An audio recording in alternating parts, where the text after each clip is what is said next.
Halo, assalamualaikum warahmatullahi wabarakatuh teman-teman. Dimanapun kamu berada, berjumpa lagi dengan channel saya, nggak ngena bos. Ya teman-teman, pagi-pagi lagi saya sudah berada di gudang. Ini tepatnya di jam 5:48 pagi ya. Apa pembahasan kali ini teman-teman? Yaitu kali ini juga kita akan ngebahas masalah retail, masalah warung, sembako, minimarket, dan toko kelontong.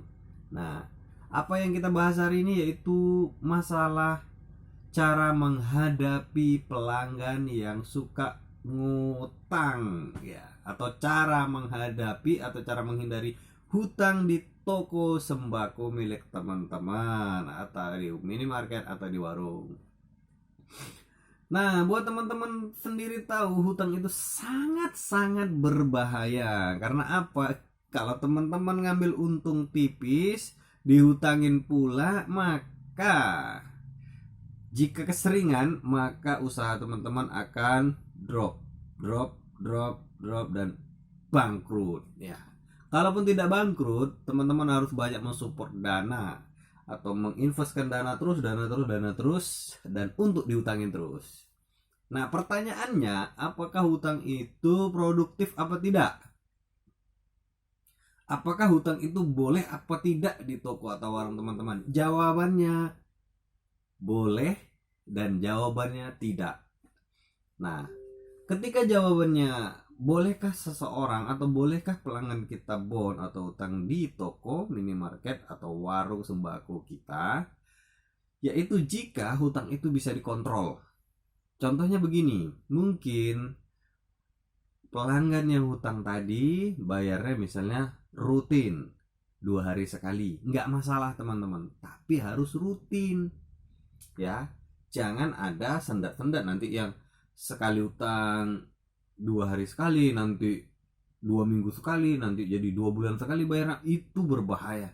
Jadi kalau mau memberikan hutang kepada customer atau pelanggan, pastikan orang ini terpercaya, pastikan orang ini amanah dan akan membayar hutang teman-teman sesuai dengan janji ya, sesuai dengan janji. Ini kalau teman-teman mau ngutangin. Nah, boleh, tapi harus cari pelanggan customer yang tepat waktu dan benar. Nah, sekarang gimana cara nentuinnya? Nah, sebenarnya nggak ada cara untuk menentuin apakah orang ini atau customer teman-teman ini memang benar-benar tepat waktu bayar. Nggak ada cara. Yang bisa menjawabnya hanyalah waktu. Si A kelihatan baik, tapi ketika ngutang di tempat teman-teman, bisa jadi dia jadi tidak baik.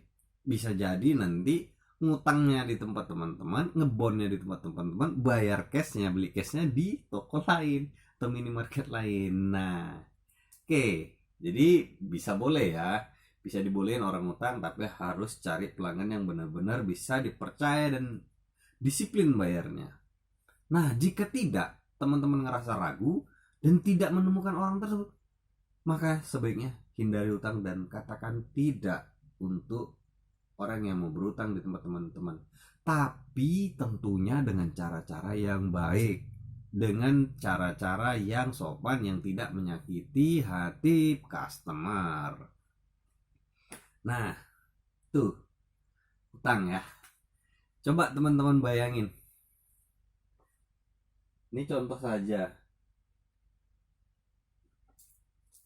Nah, barang ini satunya mungkin nggak mahal, hanya beberapa, mungkin 5 ribuan perak atau 4 ribu.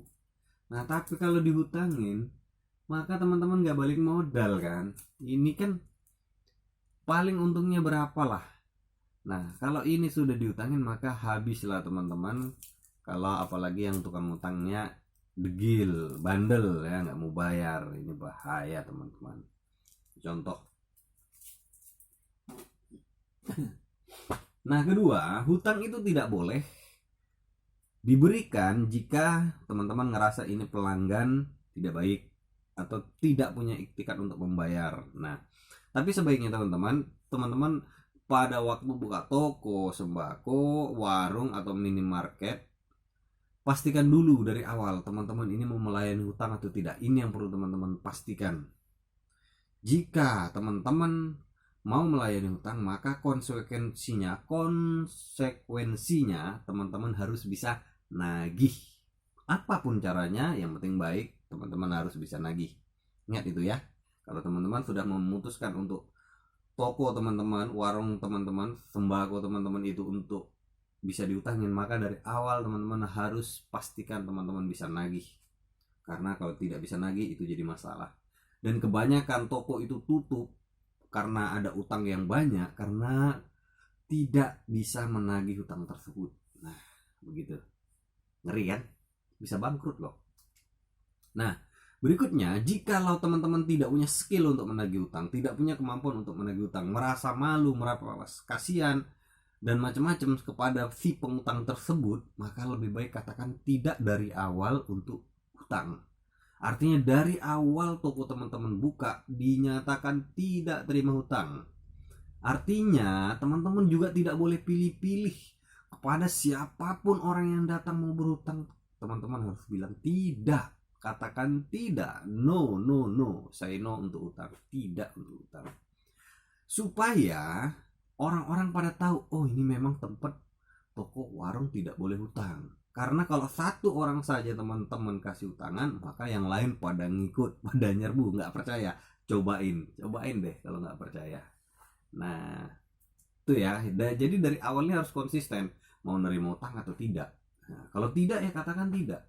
Kalau mau menerima utang, wajib namanya teman-teman harus bisa nagih. Itu poin utamanya. Karena ingat, dagangan di minimarket, sembako, atau toko retail, atau warung, itu untungnya tidak besar, tipis. Jadi teman-teman harus bisa menagih hutang tersebut. Ya, kalau memang diutangin, dan katakan tidak untuk hutang yang tidak bisa dibayar. Nih, no.